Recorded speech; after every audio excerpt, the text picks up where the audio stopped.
Hello, everyone, and thank you for joining us today. My name is Cesar Rojas. I'm a product marketing manager for the Nutanix Database Service. We're thrilled to have you here as part of our Nutanix Database Service Tech Talk series. Today, we will deep dive into the architecture and use cases of the Nutanix Database Service. Our speaker is Magnus Andersson. Magnus is a principal PM. He's a principal PM in Nutanix Database Service Pro team. We want to answer as many questions as possible in this session, so let's keep it, the questions flowing. We want to help you with all your questions. When you ask a question, please use the Q&A link at the bottom of your screen. Do not use the chat link.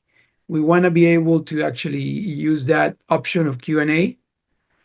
And with that, and without further ado, let's welcome Magnus as he takes us through today's session. Over to you, Magnus. Thank you, Cesar, and hi, everyone. It's my pleasure to be here today and discuss three areas when it comes to NDB, including consumers, a bit about the what and the how with a customer glance. Feel free to ask questions, as Cesar said, via the Q&A section during the presentation, and I'll try to address it either during the presentation or towards the end of the presentation. Let's start with a quick NDB recap before we dive into the topics of today. NDB, as you know, is a platform which you can use to provide a database as a service solution, either on its own or in a combination with other software. It helps you automate time-consuming tasks that you normally perform manually, such as database provisioning, copy data management, and keeping up to version currency with patching capabilities for both DBs and Linux-based OSs. These capabilities are provided for many DB engines, including Postgres, both Community Edition and Enterprise DB, SQL Server, Oracle, MongoDB, MySQL, and MariaDB.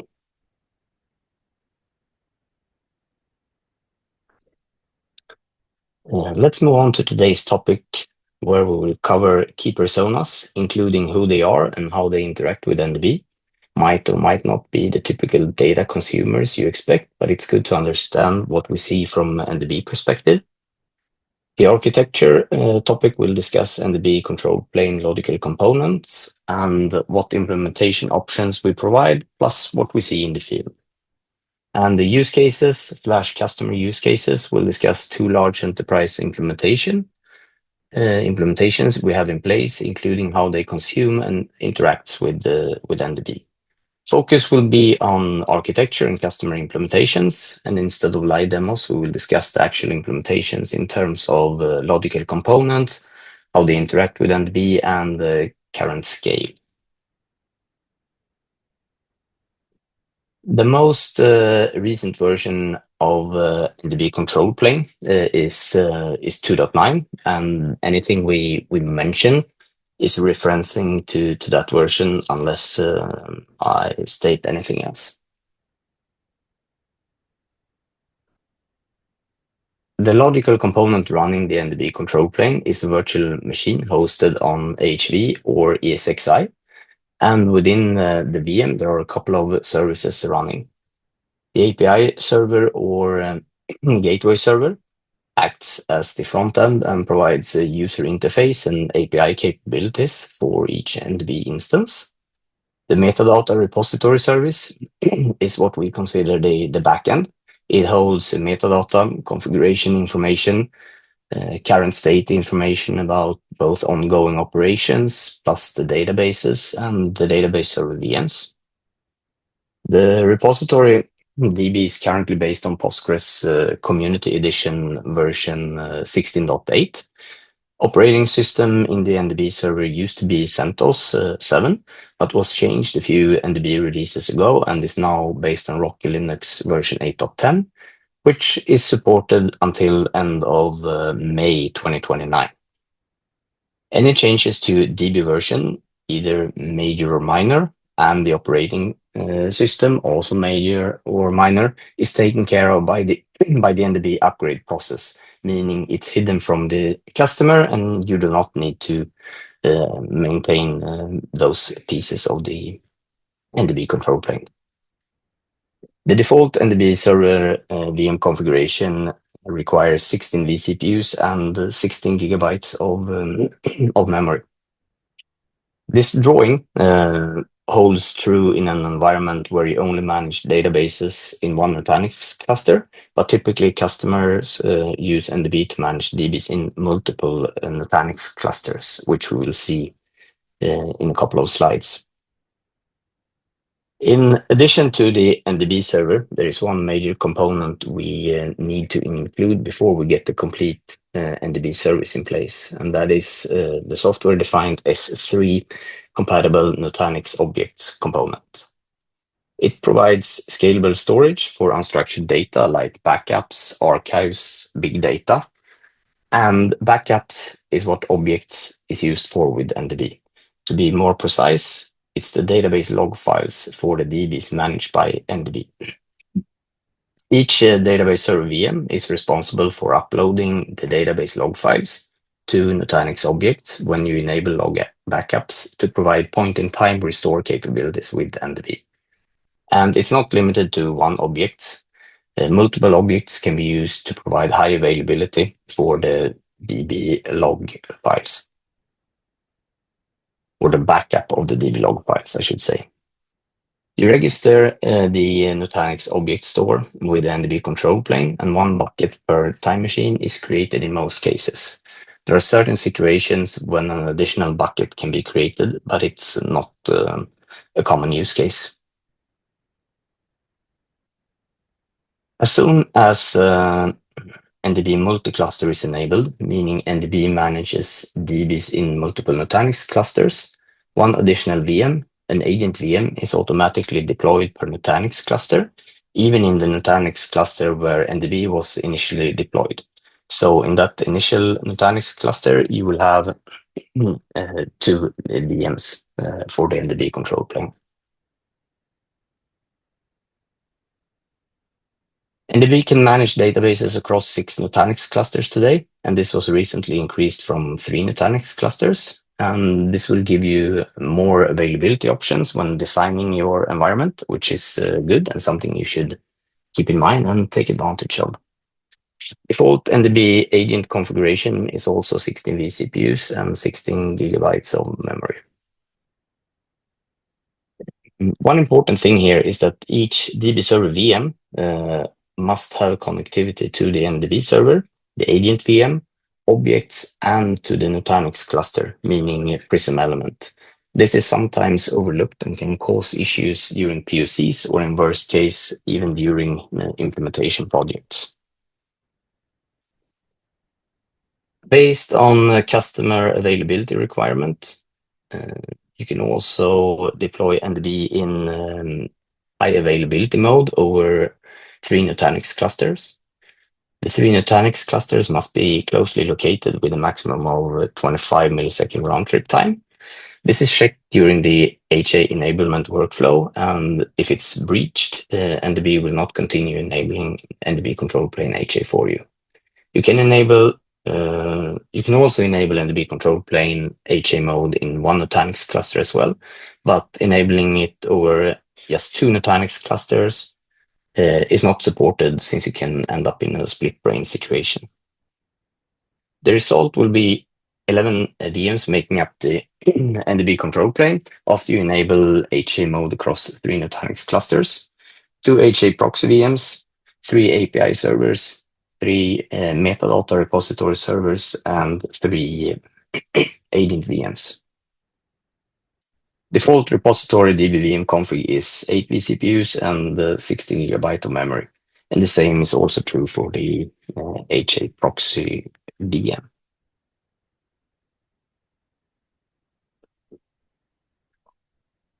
NDB uses open source software to form the NDB control plane HA architecture.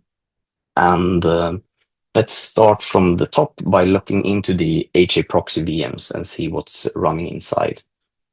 In the HAProxy VMs, we run Keepalived, which is used for load balancing purposes with NDB and directs user and application traffic to the active HAProxy node. It provides a virtual IP address as well. The HAProxy component also runs in the HAProxy VM that acts as a load balancer and reverse proxy and keeps track of primary and sync secondary Postgres node via Patroni. The API service runs Tomcat and other NDB services. It's only one API server being active at the time, which can be good to know. The Postgres or PostgreSQL VMs obviously runs the Postgres database and also two main components, including Patroni, which is a tool that provides high availability since it helps with automating replication, leader election, and failover. etcd, which is a key value store that keeps critical configuration data and state information in distributed system, acting as a single source of truth. It provides input to Patroni and API servers for accurate leader and quorum decision making.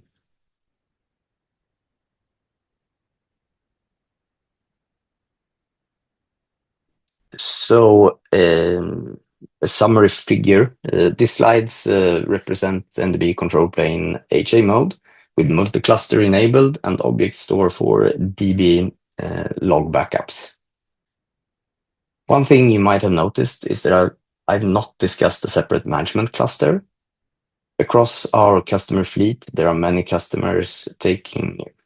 many customers, I should say, taking the traditional route of running NDB control plane in a separate management cluster right now. Instead, it's running in the same Nutanix clusters as where the DB server VMs and DBs are running. Obviously, there are management clusters in the picture, since they run things consumed by NDB, including but not limited to IPAM, DNS, SMTP, directory services, and more.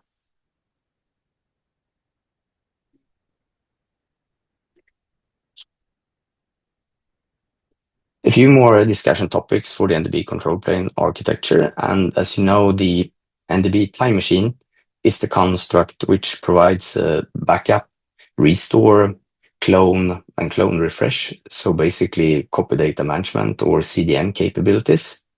One NDB instance can manage 300 TMs across 6 Nutanix clusters, and this 300 number is critical to keep track of since it drives decisions further down the stack, including Nutanix cluster size, where you define how many Nutanix nodes you will have per Nutanix cluster, and also the Nutanix cluster node hardware specification.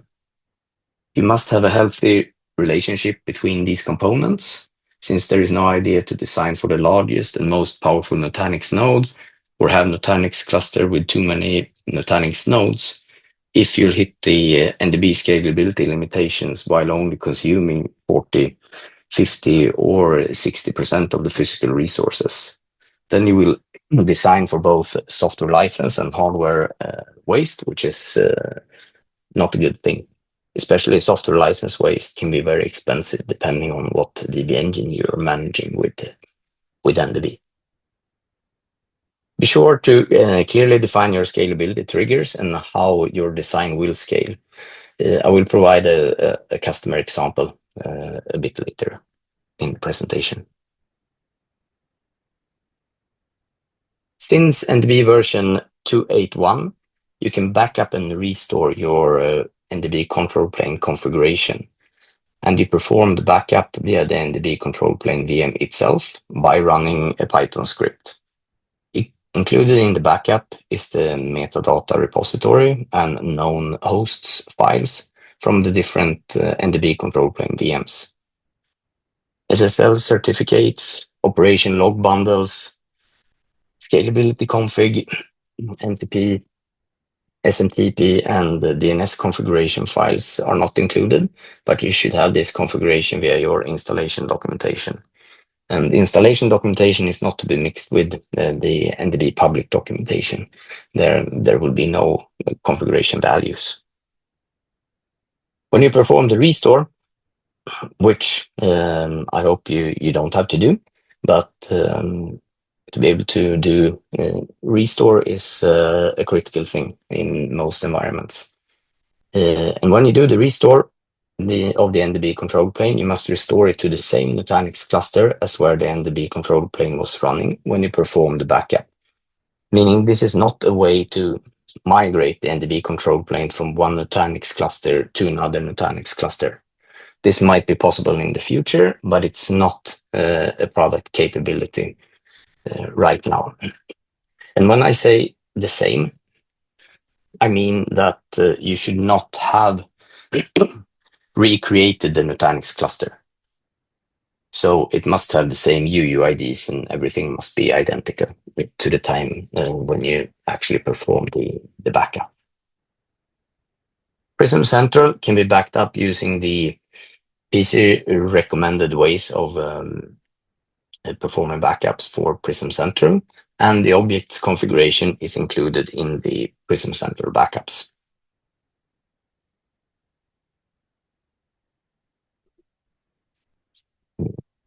Security, that would require a complete tech talk on its own to cover everything, but there are things you can control via configuration options or interoperability, including account management for NDB UI and API, for DBs and DB server VMs, authentication, including local or active directory-based accounts,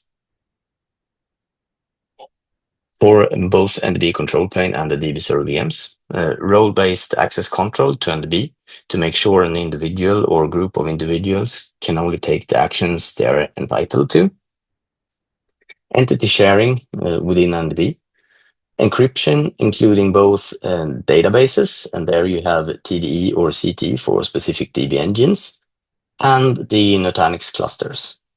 For both, you can use a KMS server where appropriate and where you can actually, and where it's actually supported from an NDB point of view.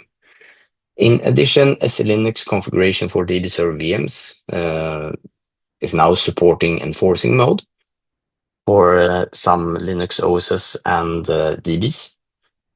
Make sure to consult the NDB admin guide for the appropriate combinations. And you can also consult the NDB admin guide for more security areas. This was not a complete list. When it comes to the NDB control plane and how you manage it, customers should treat it the same way as they treat the Nutanix cluster controller virtual machines, the CVMs, meaning treat it as a black box. Do not install any software or perform OS-related configurations on your own.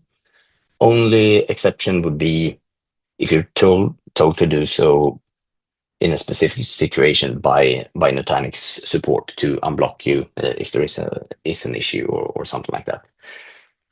Otherwise, treat it as a black box. And the B team is constantly addressing CVs, and the fixes are made available to customers via new NDB versions, which you either download via the NDB UI directly or from the Nutanix portal. And CVEs are addressed in both major and minor and dot releases of NDB. So make sure to consult the release notes to see what has actually been addressed. And then you can find CVE type information via the Nutanix portal as shown here in the slide.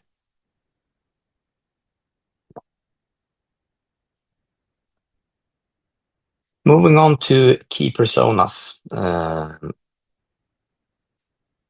The database platform engineer is an extension of the modern DBA who is responsible for providing a robust, automated, and performant database service to different application teams and lines of businesses.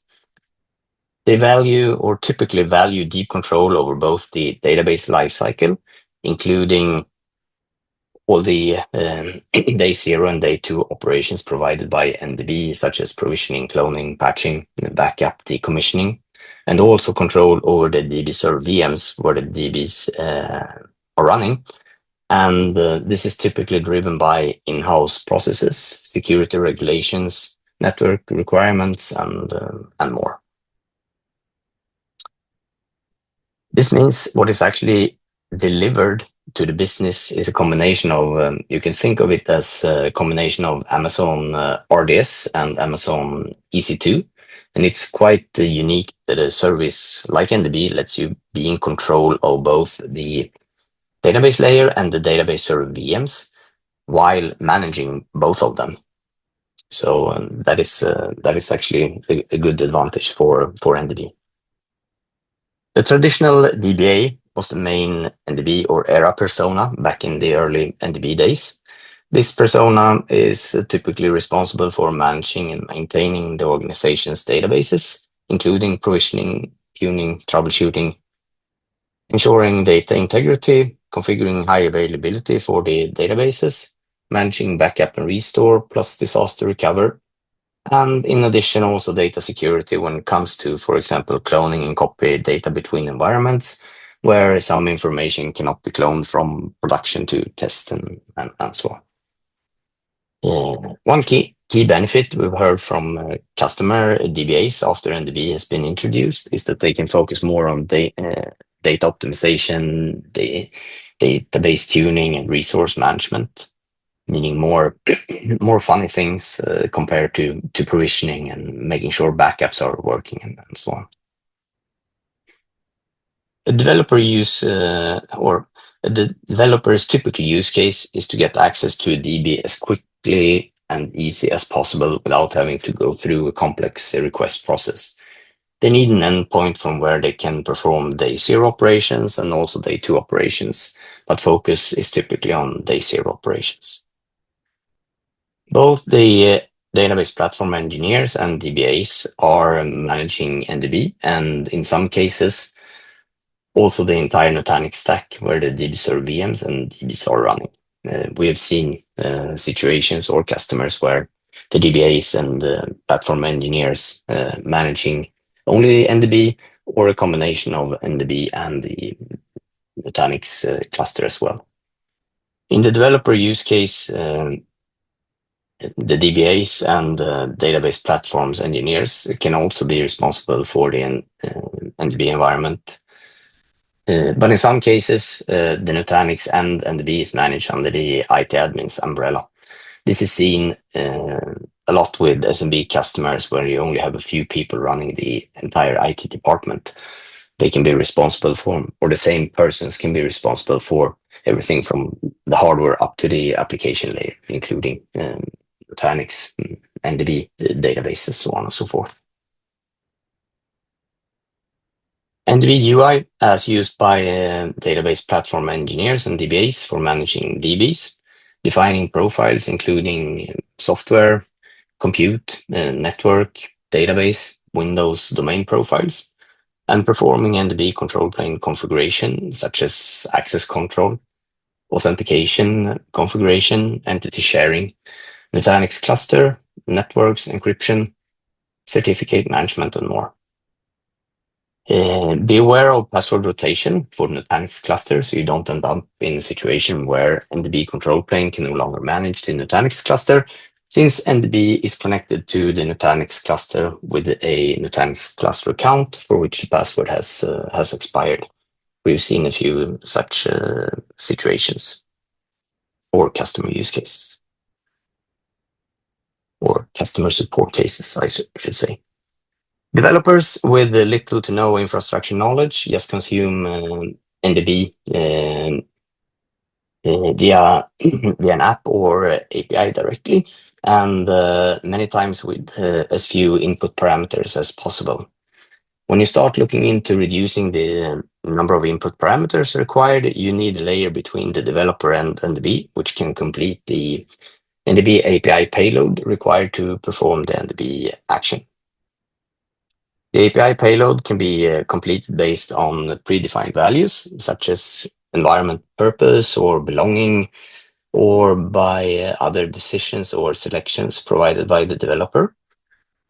In this example, we see a CLI-based Python application shared with developers, so they could request a DB with only 3 input parameters. Everything else was decided in the background for them. They provided the DB engine of their choice, either MariaDB or Postgres, the DB VM hostname, and then a phone number to which an SMS is sent when the DB provisioning is completed. That's one use case for which we've seen for developers.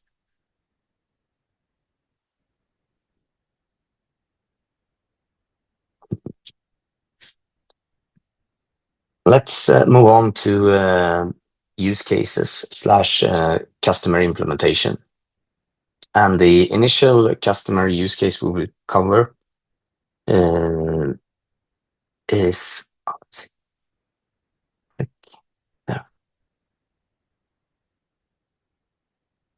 this. But before getting into the actual deployment, there are some requirements which are good to understand. Basically, what did the customer wanted to achieve when they start looking into NDB as their solution or as part of their solution? This customer was looking at building a database as a service solution where they standardized on-prem database delivery. Prior to the project, there were different teams involved based on DB engine being managed. Stan was looking for the same user experience across their database fleet, and also wanted it to be somewhat what you can get with the hyperscalers. Decrease provisioning time. 3 to 4 weeks was a common delivery time for a DB at this customer. It wasn't mainly driven by technical challenges, but instead based on number of teams involved, where each team has their own SLA internally, maybe a few days, which also adds up to the total delivery time. With NDB in the picture, it takes 1 to 2 hours to get a database, depending on database engine and database engine implementation model. Meaning, is it a single instance or a complex cluster that is being provisioned? And also quite important to understand when we talk about reducing provisioning time from weeks to hours, it's the complete delivery, meaning to achieve this, the customer just didn't have to install a product. They had to go through a process where they changed internal processes, including allowing provisioning of predefined databases and with specific database specification. And these were all pre-approved, so no approvals needed. This process or changing internal processes took about 9 to 12 months.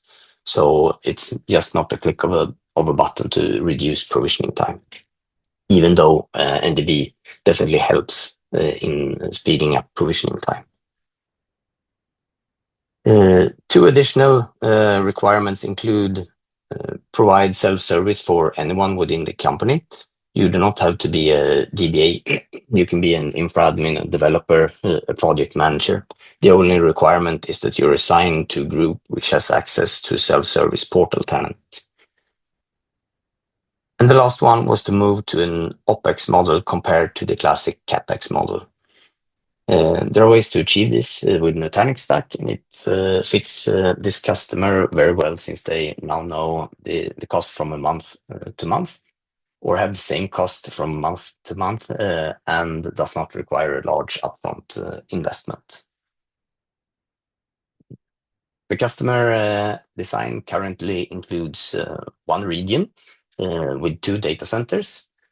Right now, they are using about, or they have about 4,000 NDB platform licenses. They're running approximately 3,000 databases, which are managing approximately 4 petabytes of data. When looking at the DB engines, you can see that it's Oracle, Postgres, SQL Server, and MongoDB, where the focus right now, or the focus since the start, has been Oracle, and they are using both single instance and clusters for Oracle, Postgres, and SQL Server. And for Oracle, it means Oracle Rack. For Postgres, it's the traditional HA. And for SQL Server, we're talking about availability groups. And depending on the size, it definitely drives multiple NDB instances, which in turn drives multiple Nutanix clusters. There are a lot of components included in this customer's database as a service solution. And the ones we will focusing on are the black boxes. So starting with the self-service, which is the front-end portal, which is a customer-built service, and it's used by both consumers and administrators via the UI. And the reason for building this internally is to be in better control of the functionality and release management process. Plus, they also got access to developers within the company. API gateway, also built internally. And instead of providing access to NDB directly or directing users to the self-service portal UI, they can direct their consumers to this API gateway instead. And this is a typical developer use case. Both the API gateway and the front-end portal goes to the next component, also built by the customer, which is the orchestration layer. It is responsible for coordinating everything required based on the request that comes in from the layers above. This orchestration layer is what interacts and triggers the consumption of NDB via the NDB API. It also monitors each requests and takes necessary actions when the NDB operation is completed, no matter if it is a successful operation or if it failed. If it failed, there are obviously some cleanup to do. In addition, this orchestration layer is responsible for adding and removing databases from monitoring systems, incident management systems, updating DNS when IPs are consumed and when they are given back to the IP pool managed by NDB. A modular design with predefined building blocks is key to a successful operation model as your environment grows. The building blocks should be scalable both within the building block itself and as a complete unit, meaning when you reach a certain point, you just add more individual building block components or entire building blocks. Yes, you might have to redefine this on a regular basis, and regular can be every other year, third year, or whatever, but you need to address and potentially redefine them on a regular basis. But the concept of having a modular design stays the same. This customer's main building block was made up by one NDB instance connected to two Nutanix clusters. Each Nutanix cluster starting point is 4 Nutanix node with a defined hardware spec. Reason for objects being outside of the main building block is that one object implementation can manage multiple main building blocks. Separate scalability triggers for objects, obviously, in this case. Some scalability triggers defined for this customer. We have the 300 TMs per NDB instance. When it comes to the Nutanix cluster, I can see there is the same information twice on the slide, but maximum 16 and minimum 4 physical Nutanix nodes per Nutanix clusters. And this provides a good balance between capacity and performance. It's limiting the failure domain, meaning if something goes down, we know what will go down in an easy way, or it is easy to get an overview to understand the impact of a failure domain crash. Also, the customer can perform maintenance during their maintenance window definition. Regarding CPU, total CPU utilization in the Nutanix cluster is about 70 to 80%, or if they reach a vCPU to pCPU allocation of 4:1, whichever metric reached first will trigger a scalability action. 4:1 is pretty high, but based on historical usage for this customer environment, we've seen that it works pretty well.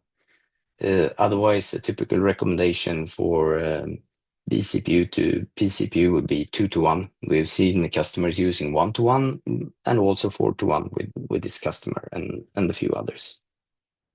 Memory is calculated by AOS since virtual machine high availability is enabled, meaning the Nutanix cluster guarantees that each VM which is powered on can be restarted at another Nutanix host in the same Nutanix cluster if any of the Nutanix node where DB server VMs are running, if such node is failing, the VMs will be restarted. Objects configuration maximum, for example, maximum number of connections, where each DB server VM consumes more than one connection when uploading DB log files. Default is 4 connections. Also, when running out of capacity, we can add more physical nodes to the Nutanix cluster and increase the object's capacity.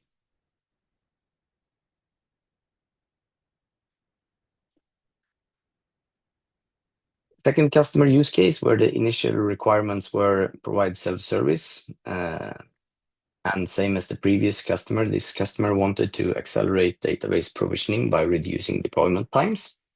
Result was also down from weeks to hours with NDB.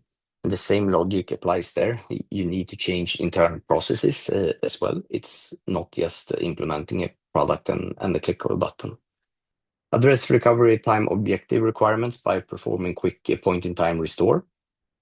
DB scalability requirements, ensuring databases can manage increased capacity demand and at the same time maintain optimal performance. Improve security and compliance. And here comes both the Nutanix stack and the NDB into play. From NDB point of view, the standardized, predefined, and repeatable provisioning results is a key. This customer has an infrastructure spread across a larger geo compared to the previous one, since we have multiple regions. We have 4 data centers. Right now, we're targeting a lot of NDB licenses. About 200 DB server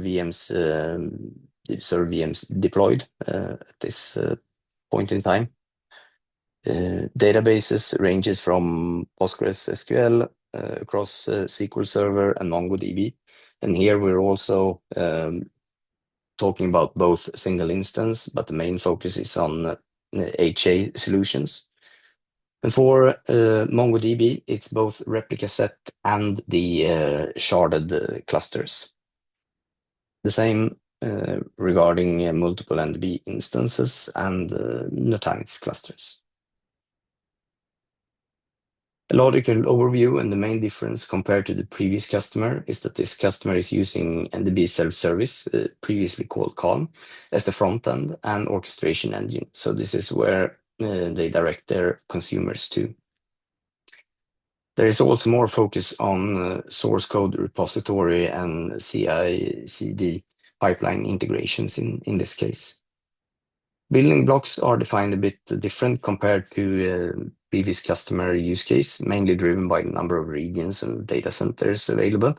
But the principle of having predefined scalability blocks with minimum and maximum numbers defined is the same. Scalability triggers also follows the same principle. Before moving on to Q&A, I have some recommendations regarding resources so to consult when planning to work with NDB and while working with the NDB. And it includes the NDB administration guide, where you can get the information about architecture and the components. You have information about network and security, limitations, notes, requirements, There are installation instructions for both the NDB control plane plus how you build golden images, meaning a database server VM with database software, which you can use, which you can then use within NDB to provision new database server VMs and databases. Release notes, where you obviously get information about new capabilities, but here is where we currently have the compatibility matrix for operating system and DB engines, and also third-party software required to build the Postgres HA solutions. Ports and protocols for network requirements and network informations. And the last one would be Nutanix validated design, where you get the design example, including the major areas you need to include in the design. So the NVDs are very comprehensive, so I very much recommend you to take a look at those. And this concludes the session topics. And let's move on to Q&A and see if there are any questions.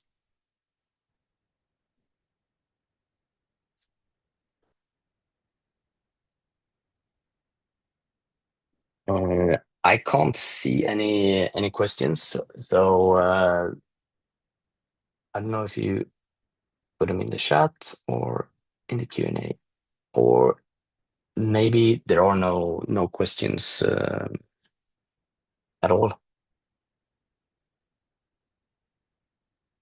No, it seems like there are no questions. So in that case, I thank you for your time and wish you a good rest of your day.